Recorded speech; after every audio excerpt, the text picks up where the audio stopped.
Palestina asnjëherë nuk ka qenë më e rrezikuar se sot, përveç gjatë kryqëzatës së parë, kur ushtrit kryqëtare pushtuan qytetin dhe vranë pa mëshirë të gjithë banorët pa dallim. U masakruan si muslimanët, ashtu edhe krishterët dhe hebrejt. Sipas ekspertës për politikat e lindjes së mesme, Sumaya Ganushi, zërat antikolonial brenda Izraelit po shuhen dita ditës, pavarësisht nëse ata janë hebrej, krishterë, e të mos flasim për musliman.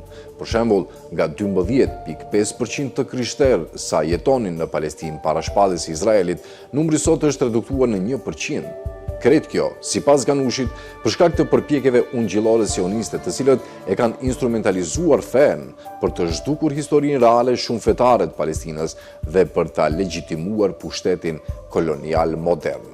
E vërteta është se shumë palestinez të krishterë kanë dhënë kontribut vendimtar në rrafshin intelektual, duke shndruar çështjen palestineze nga një çështje rajonale në një paradigmë globale të kritikës së kolonializmit dhe pushtetit perandorak.